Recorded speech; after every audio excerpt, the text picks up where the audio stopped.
Welcome to CosmoFactory, a podcast by Cosmoprof Worldwide Bologna, where we explore the entire cosmetics, personal care, and fragrance industry supply chain. I'm your host, Deanna Utrusky, and here at CosmoFactory, we look beyond the trends to discover the ideas, initiatives, and innovations that are truly advancing beauty. Let's get started. This episode is about metal materials. It's about finding circularity in existing waste management systems and consumer behaviors. And it's about how packaging engineering can help reduce plastic pollution. For today's CosmoFactory podcast episode, I am joined by Kerri Leslie, CEO of Verity. Kerri, welcome to CosmoFactory. Thanks, Deanna. It's great to see you. No, I'm so glad you're here. When we talk about sustainable beauty packaging, a lot of frustration comes out of the limitations and inconsistencies of recycling infrastructure.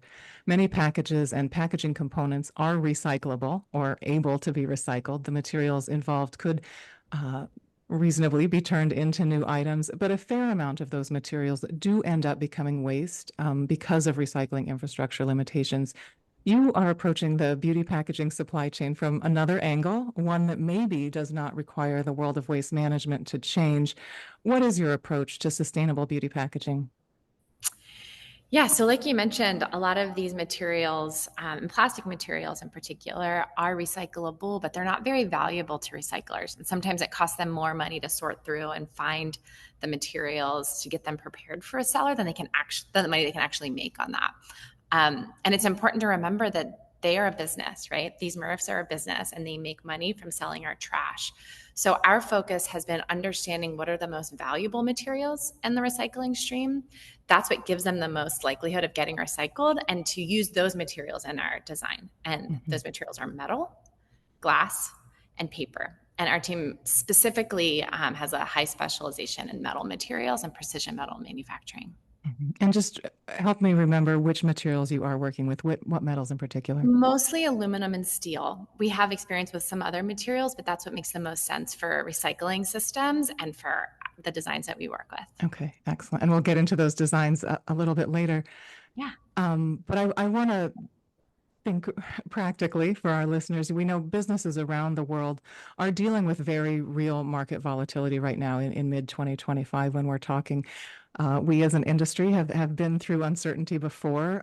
Throughout 2020, I personally took FaceTime calls from literally anyone and everyone in the cosmetics industry who wanted to talk. I'll be honest, at that time, I needed the human connection. And one of the challenges I heard over and over again that people were grappling with was the question of, do we wait or should we do it now? Brands were trying to decide about a next product launch. Ingredient makers were talking with me. Other suppliers were saying, how do we figure out new strategies and platforms for customer sales, customer support? Do we move on this now? And something you said to me the other day, Kerri, about the effect that new tariff policies are having on sustainability made me think that our industry is asking that same question again. Do we wait? I want to know from your perspective, are beauty brands today waiting to take action on sustainability? Are they waiting to invest in sustainable beauty packaging solutions? So it's been interesting. Now, obviously, I'm just have a slice of the market of the folks that we talk to. So I don't know that it's broadly represented everywhere. But from my perspective and the contact I've had, I actually saw more waiting in the past, probably last year. There was more hesitation last year, just uncertainty. And as it's actually interesting, there's more uncertainty today, but I think there's been some fatigue to waiting. So I'm seeing some really brave brands actually take action this year and say, you know what, this is important to us. It's important to our customers. It's important to our brand. We're going to go for it. And we know that the landscape might be shifting and the requirements of our products might be shifting and where we're making them might be shifting, but we're not going to stop. So I've been really inspired by the brands that we've been working with, that some of them are taking that action. It's easier for brands that are bringing new products to market.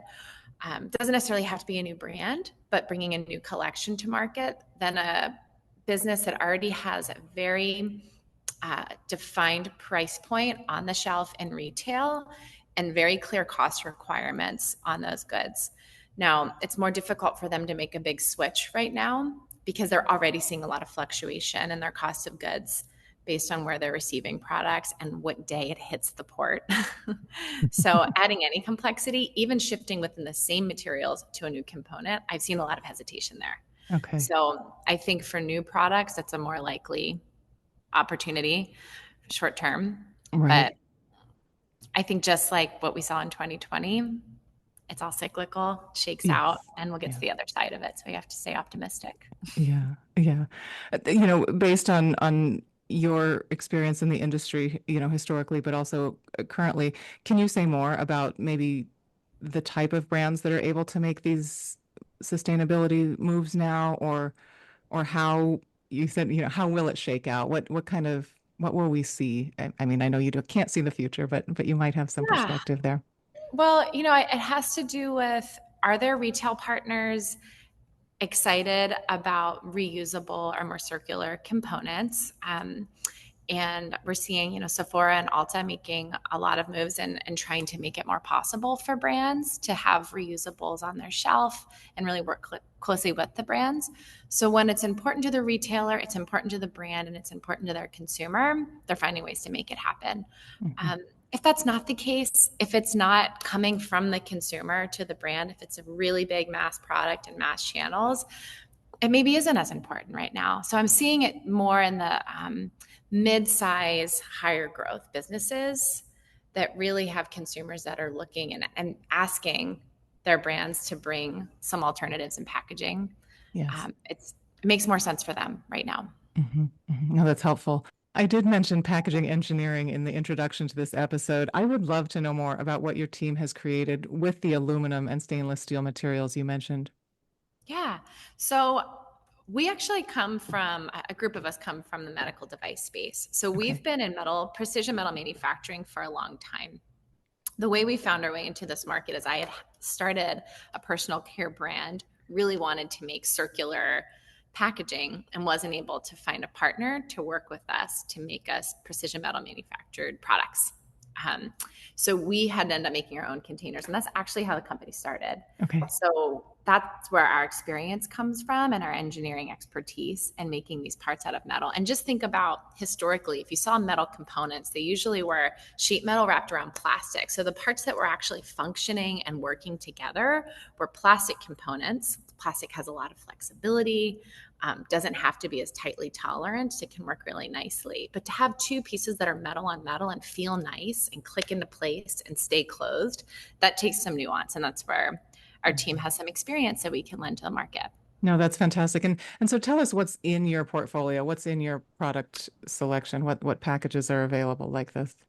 Yeah, so we really shine where there's a mechanism involved. That's the more difficult stuff that we're able to deliver. So we started off with solid stick components for deodorant, sunscreen, body sticks. We have refillable aluminum and steel versions of those containers. Mhm. So the refill component is aluminum, so it's curbside recyclable. And the exterior case that's reusable can be made either out of aluminum or steel. We also have reusable jar systems that have a similar format with really simple aluminum, low cost, reusable, recyclable pods.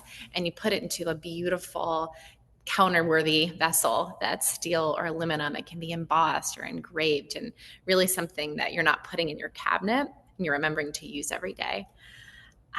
Particularly, I know we talked about this before, we still don't want to clutter on our countertop of all of the things, but the important things, your everyday serums or lotions or eye cream, and even more popular recently has been our supplement component, because I don't know about you, but when I put my supplements into my cabinet, I forget about them. But when they're sitting on my counter next to where I have my coffee, or even in the drawer where I have my coffee, then I remember to take it every day. So just making it more visible makes a Mhm. difference. Mhm. And then our real hero product that the market's excited about is our all stainless pump. We've been asked for years to create this, and we've developed it. So we'll Mhm. probably be seeing that on the market next year, but it is available now, and we're working with brands now on bringing this to market. Oh, very cool. Very cool. That's helpful. And you mentioned this idea of precision metal manufacturing, and I'm guessing that's where these tolerances, tight fits, Yep. that sort of validating click comes in. But help me Yeah. think more about what precision metal manufacturing means. It's clear to me, I think, from what you said, or maybe it's not. Help me here. There are Yeah, no, you're one of exactly right. It's really about the tolerancing, right? So, for a tightly tolerant metal part, there's a lot of different ways you can fabricate metal. And depending on how many you're making, you'll use a different technique. yes. And there's nuance in each one of those fabrication methods and keeping a tight tolerance, making sure there's predictability and making them over and over and over again, um, and ensuring consistent quality at the end of the line. So our team has a lot of experience in a large range of metal fabrication techniques. So it's not just, plastic is typically just injection molded plastic, right? And there's one process and you can make it do anything. Plastic's a really amazing material for that reason. But there just takes a little bit more nuance and caution and experience and making things out of metal so that you've got predictable tolerance and Mhm. things. You do get that click or that nice fit together and that smooth thread. Yeah, yeah. So I guess that makes sense. And you mentioned too that your specialty really is in these maybe more sophisticated designs. I'm wondering for some of the basic components, Mhm. jars that are aluminum. We can go into a stationery shop and see one full of paper Mhm. clips, and the next Yeah. day there's one in the cabinet full of face cream. Is it the same at that sort of level of sophistication, or is there more work to be done So for face cream? no. So the way that those containers are made, so we actually do also carry those. We sell a full line of aluminum bottles, aluminum jars that are single use. Okay. And the way that those are made are really high volume, and you typically have a wider tolerance range.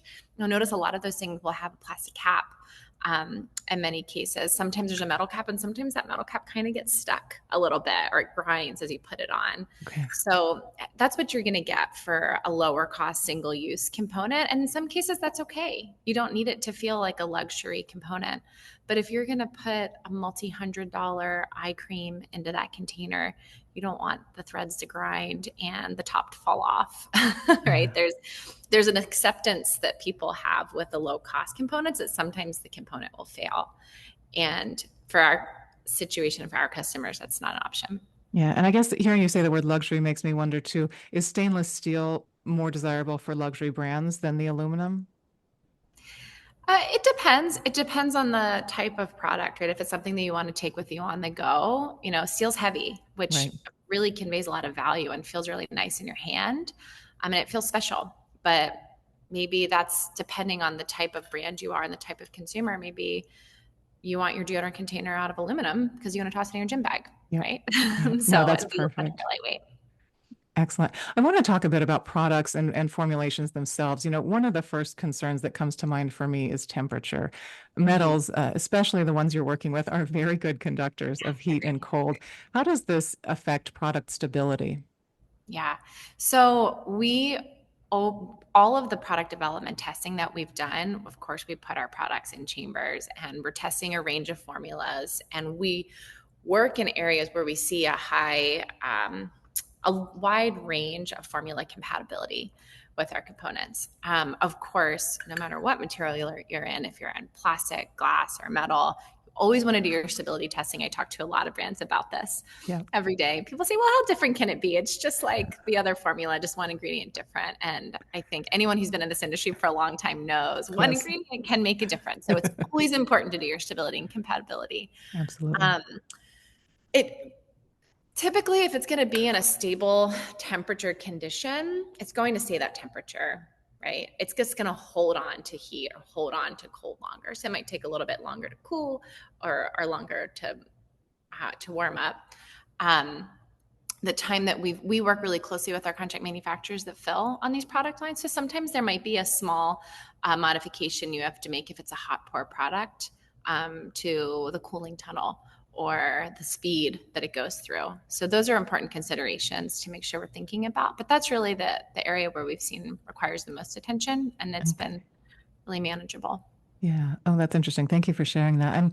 I'm curious about maybe some other matters of package formulation compatibility, and maybe this is a question about applicator functionality to a certain Mm. extent, or dispensing Yeah. a bit. But is it practical to use all metal containers for every product category, for every format? Are there places where this concept does not work? Yeah, no, it's not. I don't think it's practical everywhere. I think there's some scenarios where you need like a, we have aluminum squeeze tubes, but if you need a flexible squeeze tube, metal can't flex like that, right? So it's not going to be replacing that same user experience. So we've worked with a lot of brands who have wanted to create an aluminum squeeze tube that has that same effect. And you have your trade offs, right? So you can either go to that circular component, the squeeze tube. And we've come a long way with dispensing.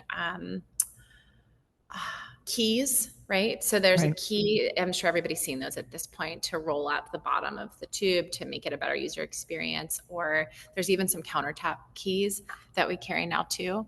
But if it needs to have that flex back feeling and that's part of the brand, then it's not going to be the right use case for Yeah. that product. And I think that's important to even within sustainable materials. There's a time and a place for everything, and we're one of those solutions, and there's a lot of awesome companies out there in materials to fill in the rest of the product line. It has to make sense to provide that same value to your consumer so that you've Yeah. got the customer loyalty, number one. Yeah, no, I love that. There never is one solution to Yeah. anything. Yes. I am curious about metal as an aesthetic. You know, metallic finishes are very popular in packaging decoration. They're being used differently today than they were at the turn of the 21st century. But I'm wondering, are cosmetic brands and consumers attracted to metal packaging for its visual appeal?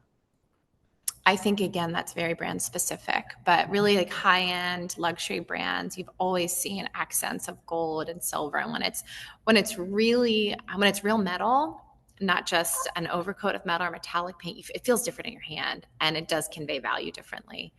Um, I think when back to the countertop conversation, it is if it is going to be something you put on the counter, brands are minimizing the copy that's on the outside of these reusable containers. It's more Yes. of a decorative piece, and their brand is there. It's important to have that brand experience every day.